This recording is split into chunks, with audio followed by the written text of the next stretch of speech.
നമ്മുടെ കുടുംബക്കാര്, നമ്മുടെ രക്തബന്ധുക്കള്, നമ്മുടെ അയൽപക്കക്കാര്, അവർക്കൊക്കെ നിങ്ങൾ കൊടുക്കണം. അവരെയൊക്കെ പോയി സന്ദർശിക്കണം. അവർക്ക് വേണ്ട സഹായങ്ങൾ ചെയ്തു കൊടുക്കണം. എത്ര വലിയ കാര്യമാണ്. നബി സല്ലല്ലാഹു അലൈഹി വസല്ലം തങ്ങൾ പറഞ്ഞു, വബദഅ ബിമൻ തഊൽ, നിങ്ങൾ സഹായിക്കുമ്പോൾ നിങ്ങളുടെ കുടുംബത്തെ കൊണ്ട് സഹായിക്കും. നബി സല്ലല്ലാഹു അലൈഹി വസല്ലം തങ്ങൾ മറ്റൊരു ഹദീസിൽ പറഞ്ഞു, ആരെങ്കിലും മൻ അഖാരിബഹു ളുഅഫാ വഹജറഹും വലം യസിൽഹും വയുസ്രിഫു സദഖതഹു ഇലാ ഗൈരിഹിം ലം യഖ്ബലില്ലാഹു മിൻഹു സർഫൻ വലാ അദ്ല ഔ കമാ ഖാല അലൈഹി സലാം.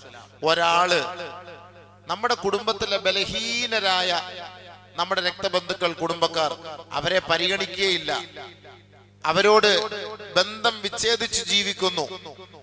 അദ്ദേഹം വലിയ സാമ്പത്തിക സ്രോതസ്സുള്ളവനാണ്, കഴിവുള്ളവനാണ്.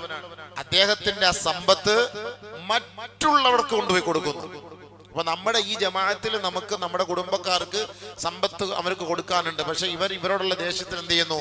വേറെ സ്ഥലത്ത് കൊണ്ടുപോയി കൊടുക്കുന്നു. ലം യഖ്ബലില്ലാഹു മിൻഹു സർഫൻ വലാ അദ്ല, അതിൽ ഒരു തരിമ്പ് പോലും അല്ലാഹു സ്വീകരിക്കൂല. അപ്പൊ ഈ തായിദുൽ ഖുർബ നമ്മുടെ കുടുംബക്കാരെ കൊണ്ട് നമ്മൾ തുടങ്ങണം. അതാണ് അള്ളാഹ്ക്ക് ഏറ്റവും വലിയ ഇഷ്ടം. അതുകൊണ്ടാണല്ലോ സദഖ ചെയ്യുന്നതിൽ ഏറ്റവും വലിയ സദഖ ആർക്ക് ചെയ്യുന്ന സദഖയാ? നിന്റെ ഭാര്യയ്ക്കും നിന്റെ മക്കൾക്കും ചെയ്യുന്ന സദഖയാണ് ഏറ്റവും വലിയ സദഖ.